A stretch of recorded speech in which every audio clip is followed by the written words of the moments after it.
आदाब। मैं Masroor Hasan Siddiqui advocate president वक्फ protection development unit आपसे एक अहम मौजू पर बात करने के लिए हाजिर हुआ हूँ।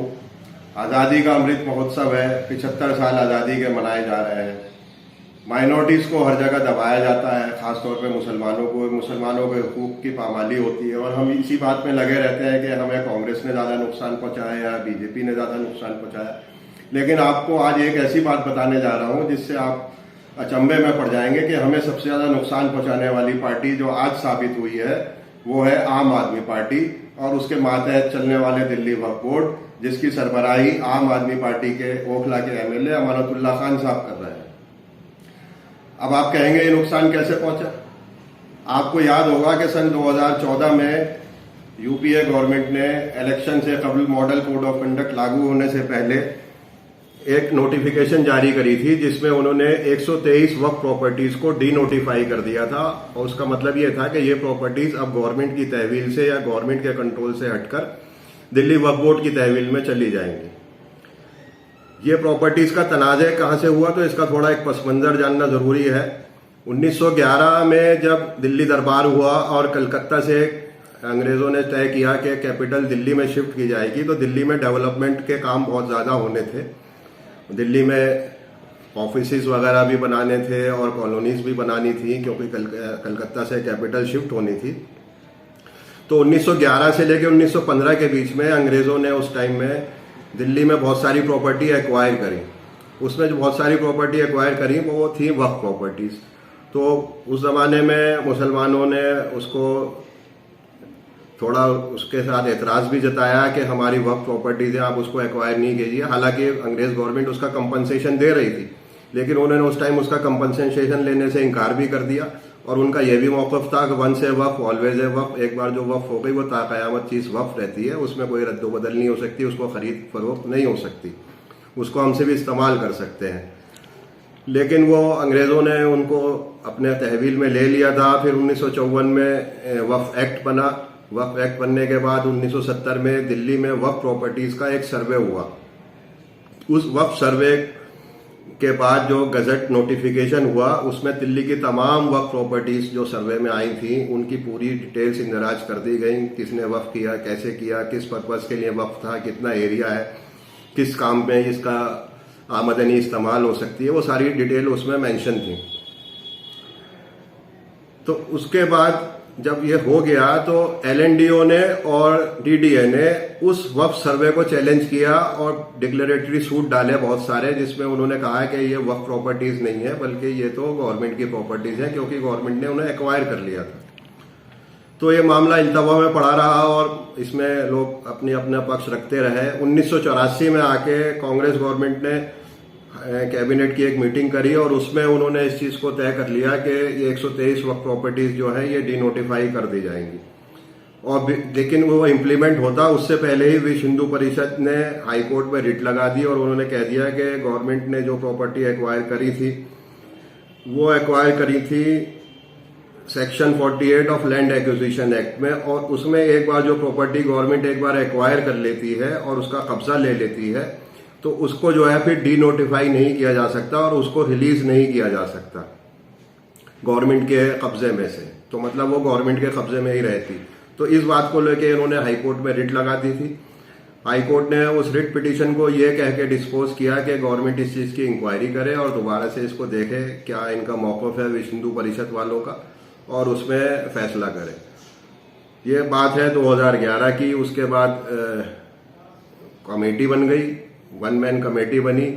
उसमें मिस्टर JC आर्यन रिटायर्ड जज थे, उनको उसमें सरबराह बनाया गया। उन्होंने इंक्वायरी करी, इंक्वायरी की रिपोर्ट भी सबमिट कर दी, लेकिन वो रिपोर्ट जो थी वो कोई कारामद साबित नहीं हुई। ना वक्फ बोर्ड के हक में कुछ फैसला आया, ना विश्व हिंदू परिषद के लिए। वो रिपोर्ट एक तरीके से बिल्कुल साइलेंट रही हर चीज़ पे और दिल्ली गवर्नमेंट के ऊपर छोड़ दिया था कि दिल्ली गवर्नमेंट जो है इसमें हर individual case to case basis पे देख ले कि वो वक्फ प्रॉपर्टी है या नहीं है और उसी हिसाब से उसमें फैसला कर ले। लेकिन दिल्ली गवर्नमेंट उसमें फैसला नहीं कर पाई तो मामला फिर दोबारा से कोर्ट में गया और कोर्ट ने दोबारा से फिर डायरेक्शन दी और 2 मेंबर की कमेटी बन गई जिसमें रिटायर्ड जज mister SP Garg presiding officer थे और साथ में उनके एक राधाचरण साहब रिटायर्ड एसडीएम दिल्ली गवर्नमेंट के दानिश ऑफिसर थे। इन दोनों की कमेटी बनी।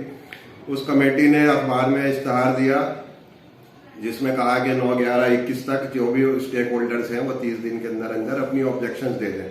मेन स्टेक होल्डर मैं आपको बता दूं इसमें जो आज हमें तशवीश हो रही है, जिस चीज की तकलीफ है सबसे ज्यादा, वो मेन स्टेक होल्डर इसमें था दिल्ली वक्फ बोर्ड, क्योंकि सारी प्रॉपर्टीज रिलीज होके डीनोटिफाई होके दिल्ली वक्फ बोर्ड के तहवील में आने वाली थी, जिससे वक्फ बोर्ड की आमदनी में खातिर ख्वाह इजाफा होने वाला था, जिससे यतीम बेवाओं की कफालत होती और मुस्लिम वेलफेयर के प्रोजेक्ट्स और काम भी होते। तो वक्फ बोर्ड ने इसमें कोई कार्रवाई नहीं करी। उसके बाद इसकी डेट भी एक्सटेंड हुई और 15 अप्रैल 2022 तक एक्सटेंड किया गया कि लोग अपनी ऑब्जेक्शंस, अपना क्लेम या अपना व्यू पॉइंट जो भी है इसमें फाइल कर दें। लेकिन वक्फ बोर्ड उसमें भी नहीं आया। ये बात वक्फ बोर्ड नहीं आया मुझे भी मालूम है, क्योंकि मैं जब उसमें कुछ केसेस के सिलसिले में वहां कमेटी के सामने पेश हुआ था तो तब मुझे जस्टिस गर्ग साहब ने कहा था कि इसमें दिल्ली वक्फ बोर्ड वाले तो आते ही नहीं है। तो तब मेरे सामने ही उन्होंने डायरेक्शन दी थी राधाचरण साहब को जो एसडीएम थे कि आप इसमें दोबारा से वक्फ बोर्ड वालों को नोटिस दीजिए कि वो आए और अपना पक्ष रखें। लेकिन अफसोस की बात है वक्फ बोर्ड वाले उसके बाद भी नहीं गए। ना जाने की वजह क्या हो सकती है, क्योंकि चेयरमैन अमानतुल्लाह साहब पिछले 1-2-3 साल से आप जानते हैं कि किस तरह करप्शन और मिस अप्रोप्रिएशन के चार्जेस झेल रहे हैं। उनके ऊपर इतने मिस अप्रोप्रिएशन, करप्शन, बदउनवानवी के चार्जेस लग गए हैं। चाहे पहले सीबीआई का 2016 का केस हो, उसके बाद 2018 में जो उन्होंने इलीगल रिक्रूटमेंट करी, उसके बाद दूसरा केस रजिस्टर हो गया एसीबी का, और उसके बाद अब ईडी भी छानबीन कर रही है। तीनों इन्वेस्टिगेशन एजेंसीज उनकी छानबीन कर रही है। तो इस वजह से हो सकता है वो इतने अपने आप बचाव में इतने मशगूल हो गए कि उन्होंने वक्फ बोर्ड के मामला में बिल्कुल लापरवाही बरती। वक्फ बोर्ड के स्टाफ को इस तरह कोई हिदायत नहीं दी कि किस तरह वो अपना मामला तैयार करके उस कमेटी के सामने अपना रुख रखें, अपना स्टेटस बताएं प्रॉपर्टीज के बारे में। तो उनकी इस लापरवाही का सबब ये हुआ कि जो 123 बेशकीमती दिल्ली की प्रॉपर्टीज है वो अब दोबारा से गवर्नमेंट ऑफ इंडिया की तहवील में चली गई हैं। वक्फ बोर्ड को तमाम तर जिम्मेदारियों से और उसका जो कंट्रोल जो भी था उससे एब्जॉल्व कर दिया गया। ये LNDO का एक लेटर आया है जो 8 फरवरी 2023 का है। मैं आपको इसके कुछ इंपॉर्टेंट पॉइंट है वो पढ़ के सुना देता हूँ। ये ministry of housing and urban affairs, land and development office से इशू हुआ है, जो चेयरमैन दिल्ली वक्फ बोर्ड के नाम है, और इसका सब्जेक्ट है Waqf board to be absolved of all matters pertaining to 123 properties listed as Waqf properties. इसमें उन्होंने बताया है कि 2 मेंबर कमेटी ने अपनी रिपोर्ट सबमिट कर दी है। जो कमेटी तश्कील दी गई थी writ petition number 2901 of 2014 titled as interest Vishva Hindu Parishad and others versus Union of India. तो उस कोर्ट के फैसले के तहत यह कमेटी तश्कील दी गई थी। कमेटी ने जो है बार बार इनको नोटिस दिया। नोटिस देने के बाद ये नहीं आए, और उसके बाद लास्ट में जो ऑपरेटिव पैरा है इस लेटर का उसमें लिखा है, it is evident from the above facts that Delhi Waqf Board does not have any stake in the listed properties, neither have they shown any interest in the properties nor filed any objections or claims. It is therefore decided to absolve Delhi Waqf Board from all matters pertaining to 123 Waqf properties. Physical inspection of all 123 properties shall also be carried out. ये letter दिया है deputy land and development officer LNDO, ministry of housing urban affairs, और इसकी copy उन्होंने भेजी है vice chairman DDA को और इंजीनियर ऑफिसर LNDO को, और उसमें उन्होंने हिदायत दी है कि आपकी जो प्रॉपर्टीज है, जैसे DDA की 22 प्रॉपर्टीज हैं और LNDO की 61 प्रॉपर्टीज है, आप इन प्रॉपर्टीज का इंस्पेक्शन कीजिए और वहां पे जो है इस नोटिस की कॉपी भी चिपका दीजिए सारी प्रॉपर्टीज के ऊपर। तो आप ये देखिए 123 वक्फ प्रॉपर्टीज जो अरबों रुपए की होंगी, उसको जो है इन्होंने किस तरह आम आदमी पार्टी गवर्नमेंट ने अपनी लापरवाही के तहत कही है या किसी साजिश के तहत कही है या अपने बचाव के तहत कही है।